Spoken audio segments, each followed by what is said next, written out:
Should you, as a real estate agent, be a member of the National Association of Realtors? I'm going to answer this question for you because I'm seeing it come up a lot, whether it is in clubhouse rooms and Facebook comment threads, which are not your friend, or just in general conversations, because in the wake of the articles and the scrutiny that is upon the National Association of Realtors, we have a lot of members who are asking whether or not this is something they should belong to. So first of all, let me remind each of you that you're going to learn more if you do something that the great Howard Brinton once said. If you don't know Howard, he was probably the finest trainer to ever live in real estate. God rest his soul. He put together events full of people who were really successful, who were willing to share. He himself had a sense of humor and always had great action items. And he was just a gift. And whenever he taught or spoke, he started off with this: get out of judgment and into curiosity. And friends, I'm going to say something that's a little controversial right now. A lot of y'all are being very judgy. You're not being real curious. So this is the time when we are at this really wild crossroads, when we have a choice to make, and we can choose to be curious, because when you're curious and you ask questions with a sense of, how do we? Then we have an opportunity to figure things out together.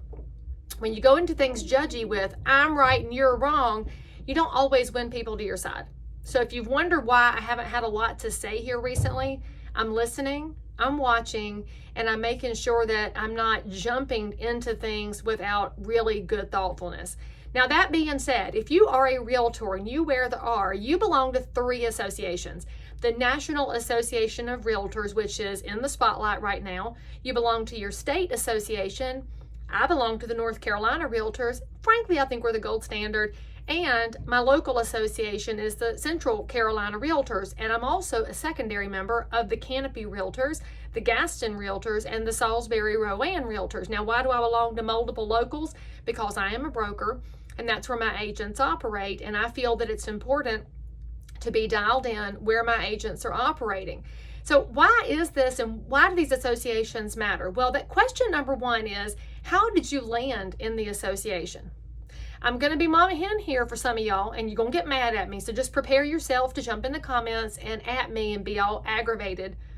When you became a realtor and you signed up at your association to begin practicing and to join the multiple listing service, did you ask? Were you curious about why you were joining? Or did you just do it because you were told to? All right, so I know you're mad at me now because you did it because you were told to, and now you're questioning that decision. And so what I want you to first do is say, you know what?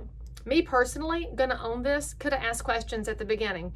And then you may find out you were told by your broker that you had to. Did you ask your broker why?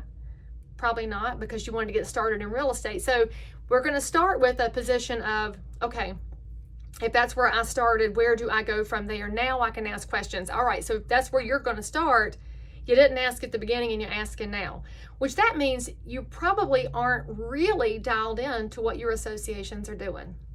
And I know this because I know how many of our email newsletters get opened at the North Carolina Realtors. I know how many of the emails get opened at my local association. I don't know how many get opened at the National Association because, frankly, I haven't asked, and maybe I should. So there's a disconnect there between the members who question their membership and the ones who are actively paying attention to what the association does.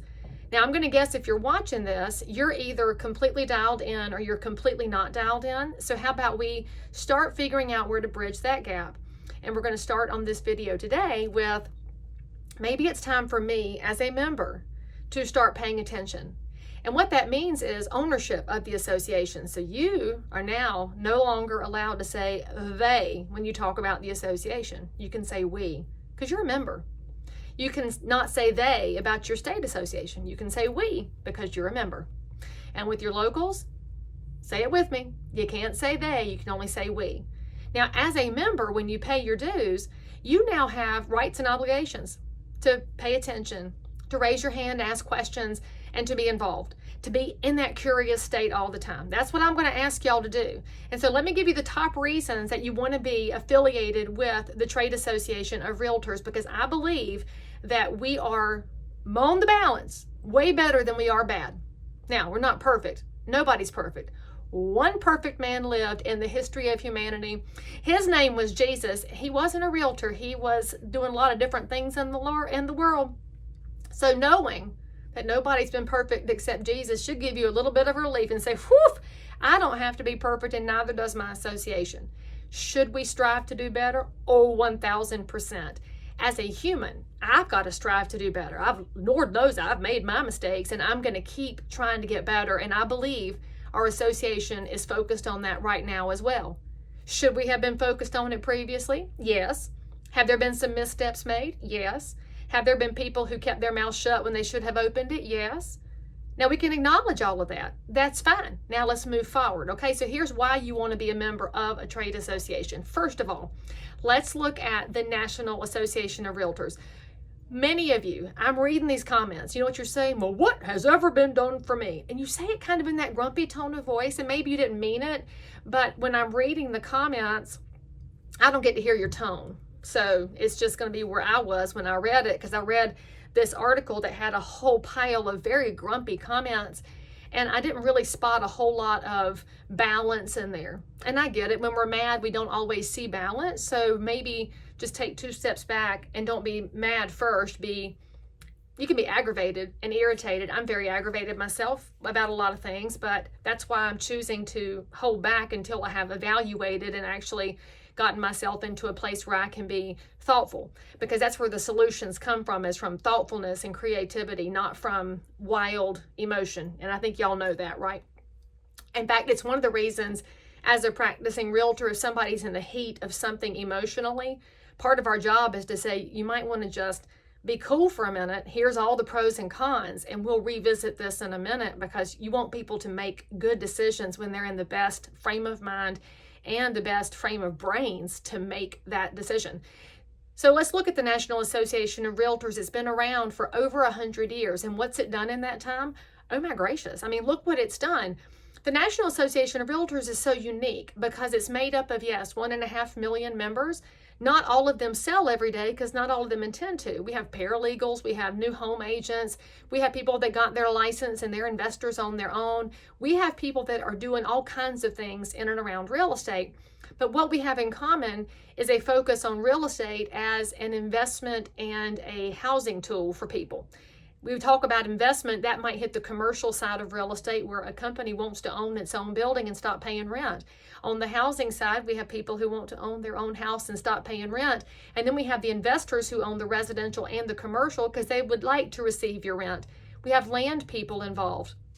There are all of these different spaces. There's corporate real estate. There are just a blue million. Oh, property management. Y'all always get mad when I forget you. God love you. The people who manage the renters for the investors. Hi, God bless. And then you have your surveyors and your appraisers who are working in a different angle of real estate, but many choose to be licensed members of the association because they understand the power of us. The power of us at the National Association is really unique. We are one of the top 20 advocacy organizations in Washington, D.C. Now, what does that mean to you? I'm just going to send you to opensecrets.org. You want to go follow the money? Go follow the money in D.C. We're the only one of the top 20 political action committees that has a 50-50 split on both sides of the aisle, because we understand that we need to have friends in both parties, because we want people to look at real estate not as a partisan trench fight and warfare machine, but to look at real estate as what it is. It is something that impacts every angle of our communities. It impacts every neighbor in every zip code, and we want to make sure that we're providing opportunities to everybody so that if they choose to chase this path, it's available to them. That if they don't choose to chase the real estate ownership path, that they have options as well. We want to make sure people have options in investment real estate. We want to make sure the tax code doesn't unfairly punish homeowners and property owners. And so if you want to know what NAR's done for you on the national level, I'm just going to remind you, we are the country in the world that has a 30-year fixed mortgage. Most of you that are in real estate, your clients have utilized a 30-year fixed mortgage. That's nothing that's super exciting. It's not very sexy, but without it, this question of affordability would be even further out of reach. Look at so many of the other countries in the world. The best they have is a 20-year amortization. That would take your payment up, and it would take housing further out of the reach of your neighbors. I love that it's the realtors who are making sure our elected officials don't accidentally step on that 30-year fixed. And I say accidentally because a lot of our elected officials have their plates full with 1,000 other topics, and they have expertise in some, but not in all. We have expertise in housing. We have expertise in commercial property ownership. We have expertise in all those pieces of the tax code through our very amazing professional staff. So we have to be in the room. If we're not in the room, who will speak up for the 30-year fixed mortgage? Who will speak up for the 1031 tax deferred exchange, which allows a mom and pop business to roll into a slightly larger mom and pop business? I personally just closed a 1031 tax deferred exchange. And why do I keep saying that? Because there's some people call it tax-free. It's not tax-free. I'm deferring it until the end of my pathway in real estate. I sold a single family rental property and I purchased a 4-unit rental property. So now for that same money, I can provide housing for 4 different family units instead of 1, because I see myself as an investor as part of the solution to the housing shortage crisis. And I can make sure that that 4-unit property that I have is clean, safe, and decent and affordable. And I have a professional property manager, and God love that woman, because I couldn't have managed this property without her guidance so that we can provide good housing. That's what the 1031 does. It is not about corporate fat cats making big money. And that's what the National Association of Realtors does for you, the member. It's doing that work. And why do they do it on your behalf? Because I love y'all. I love myself. I have great relationships in DC, but I am one. However, when the National Association of Realtors goes to talk to electeds, and it's a voice that represents 1.5 million people, that's a much louder voice at the table, and that's a good thing.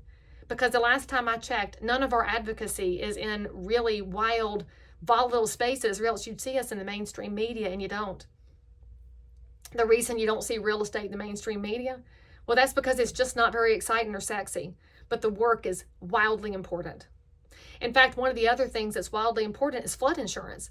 I've been reading a lot of articles here recently because, of course, we're up against the timeline on the government shutdown. This happens every year like clockwork, so they can create fear amongst us, the voters, and they start talking about people shouldn't live in flood zones. Well, I'm just going to remind y'all of something. The flood zones are created by a federal bureaucracy using whatever calculation they're using, and frankly, it's not all built on real-life science.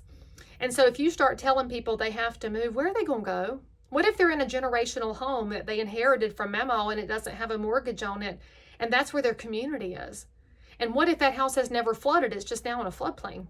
Because frankly, when you look at flooding, a lot of it's happening in places that aren't designated flood zones because storms are cropping up and we've had development and concrete, and there's all these other things that are impacting it. It's realtors that are in the room to say, let's make sure that we're doing reasonable things to benefit the most of our communities.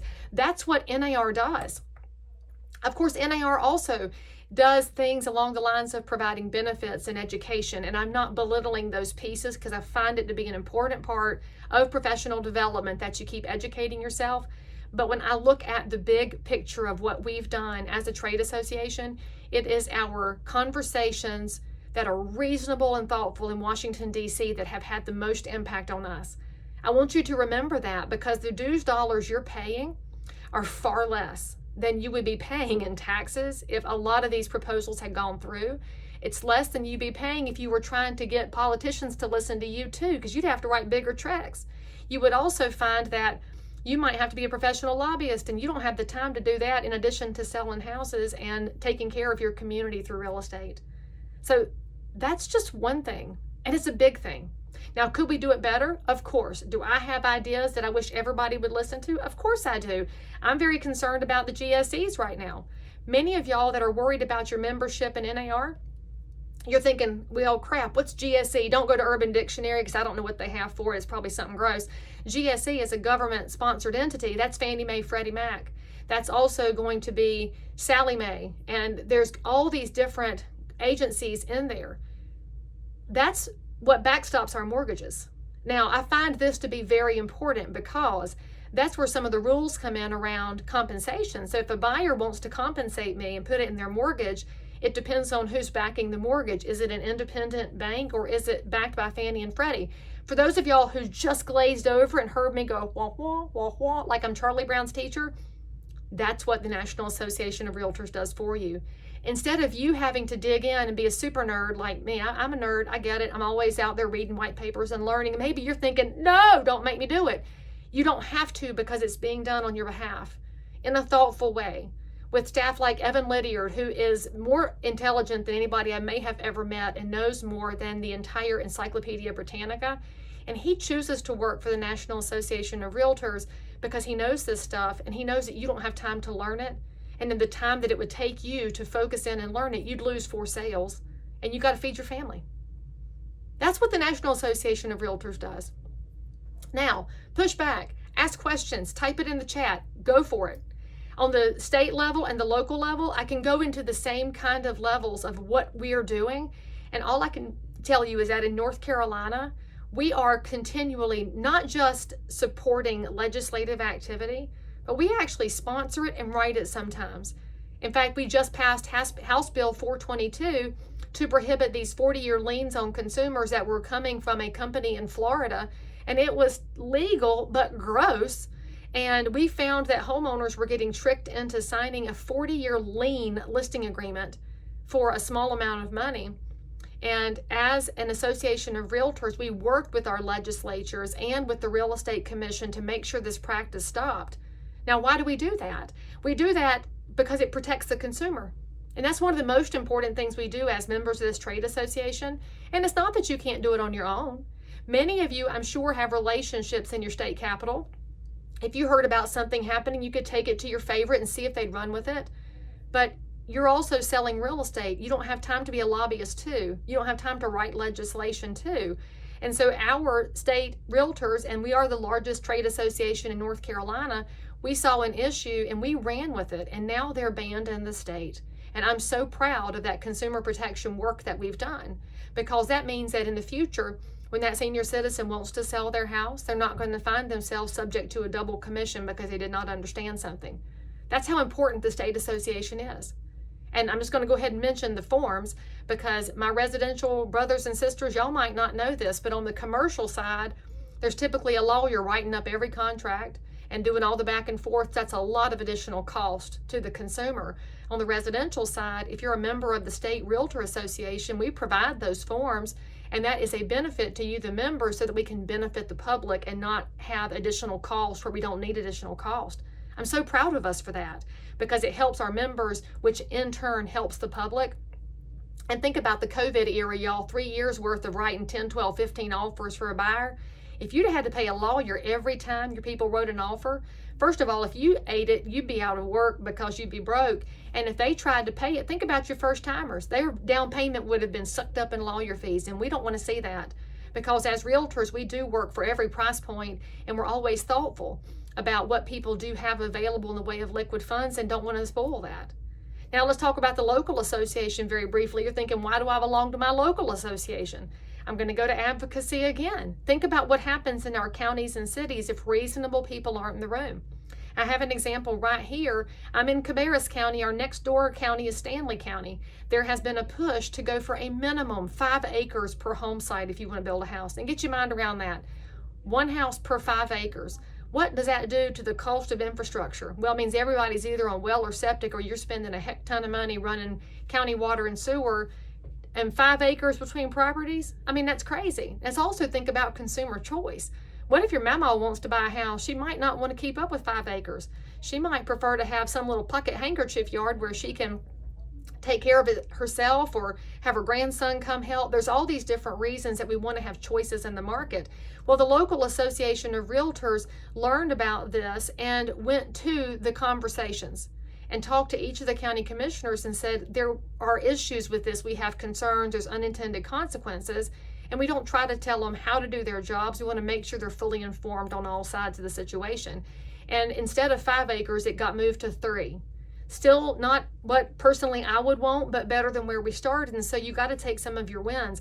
And would that have happened without the local Association of Realtors? It might have. It might have been a few real estate agents who figured out who was willing to work together.